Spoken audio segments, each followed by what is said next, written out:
Hi folks, I'm going to do a real quick one today. I just wanted to give a quick rundown on how to use wire brushes on your drum.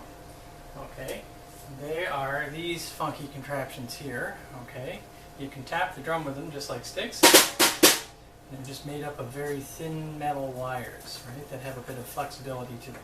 And if you pull on the ring at the bottom, they scoot back inside the tube, and then when you push on it, they come back out. Okay. So there's a couple of ways that you can play using the brushes. You can swirl it in a circle around the drum head, and it kind of creates a continuous sound like that. You can go in any direction. And it doesn't have to be a circle. You could do sort of an S pattern or a figure eight, really. You could even do both at the same time.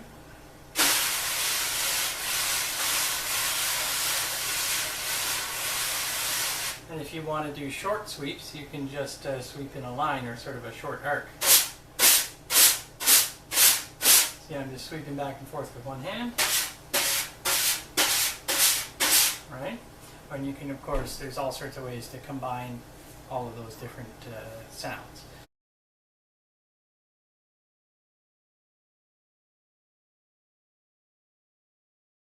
You can buy them if that's something that you want to do. Just go on Google and type in "buy wire drum brushes Toronto," and it'll come up with the Long and McQuaid website, which is the music store. And you could order them and have them delivered to your house. They're about $25 a piece, so they're not the cheapest kind of sticks ever. The easier way to do it, and I always like to show a homemade option for things. Even if you don't have a drum or your own brushes, you can still get the feeling of it. So if I just show you over here, I made one of my own. Now it looks awfully goofy. So what I did was I took a shampoo bottle like this, and I chopped the top off of it. I chopped this shape out of the back of it, and I taped it to a marker. So I'm just going to do that again really quick here on this part of the shampoo bottle. So I've already drawn the shape of a brush on the back. I cut off took off the cap and cut off the top. I'm just going to trim a little bit of that extra stuff there. Okay, cut along the lines. The reason I was using a plastic shampoo bottle, I tried a bunch of different things to sort of make the sound. You need to have something that has got a little bit of rigidness to it, but a little bit of flexibility as well. Okay, just like the brush does. It kind of, if you flex on it, you can feel it's got some pushback, and it goes back to its original position. So you can't just attach, a piece of paper or something to a stick, or a piece of cardboard that once you bend it, it's not going to bend back. So I wanted something that would flex back again if you put a little pressure on it, and I came up with plastic. I thought you could probably use like a pop bottle as well, would be fine. So the only other thing you have to really do here is just, you can see that I've cut little strips into the Y shape, and that's all you really have to do to get your brush. Okay, you don't have to cut too many of them, and be careful as you cut down here that you don't want to cut off your work that you've done before. Okay. Of course, be careful with the scissors, or have a parent help you with it. Okay, almost there.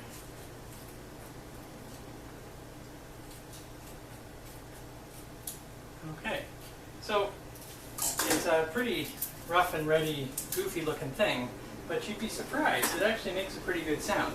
The next thing I'm going to do is I'm going to take an old marker that doesn't work anymore, and I'm going to take some duct tape. Use any kind of tape, but duct tape is nice and strong. I'm going to attach it to the handle like so. Let's see, tape on there. Just wrap it around. and it's actually a pretty good brush. Okay, so what you end up with is some pretty goofy looking, but little brush type things, at least the right shape, and they're nice and light, and they kind of make the right sound. Listen, I can play with the brushes on the snare here.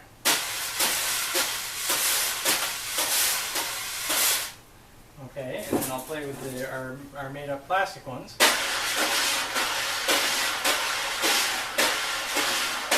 Not bad. They've got that little bit of flexibility to them, but they spring back into position, and they give you the feeling of swirling around, and they make the right sound for the tapping and for the swirling. Okay, now, if you don't happen to have, I always like to give a homemade option for the drum as well. If you don't happen to have a drum at home, you can, it's very easy. The brush sounds really good if you just take out a cardboard box and swirl the brushes on that. So here's that swirling sound.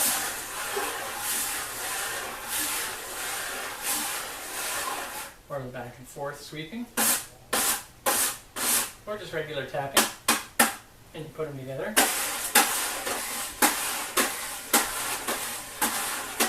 Okay, so the homemade drum and brushes will work just as well as the regular brushes.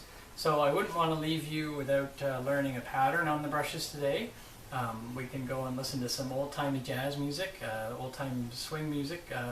We're going to listen to a song called Take the A Train by Duke Ellington, who is a very famous jazz musician in the early part of the swing era. So the pattern is going to be this. You're going to take your left hand. I hold my left hand brush like this, but you can hold it overhand like that, doesn't matter. And you're just going to draw it in a circle and make a nice continuous sound.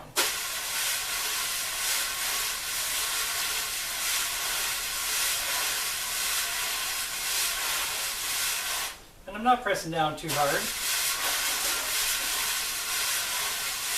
And then with the right hand, you're just going to tap on one side and then the other side. And when you go over to the other side, you're going to give a little bit more of an accent.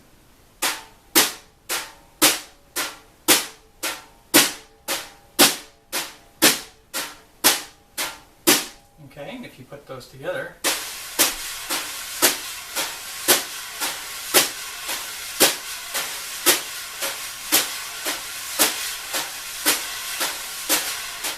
okay, and when I give that little louder accent, to give it a little bit more spice, when I give the little louder accent in my right hand, I press down a little bit on my left hand.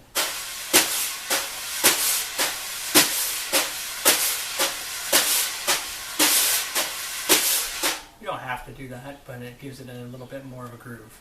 Okay, I'm going to play this song, and if you're playing this song at home, you're going to want to, there's a lot of like very syncopated swing rhythms going on right now. It can be very confusing to listen to see where to fit in that drum beat. You can listen for the low thump of the bass drum because it's just going in a steady boom, boom, boom, boom, boom, boom, boom beat like that.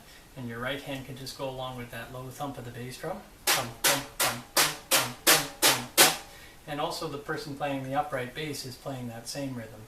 So you can listen to the low string bass sound as well. The thump from the bass drum and a nice low bass line coming from the string bass player. So let's listen to that.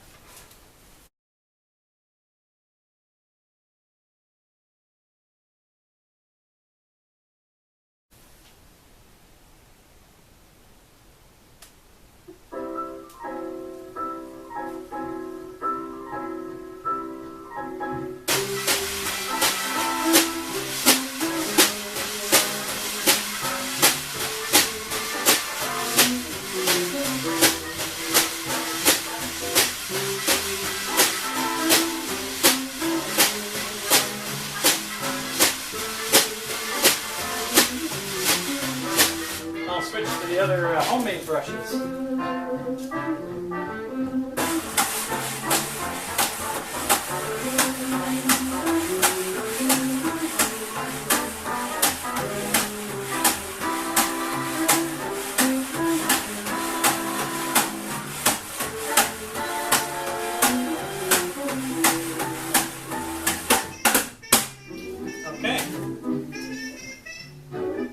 It's a really fun song, really cool song, and it's so cool to get to play with brushes. They're a very unique sound.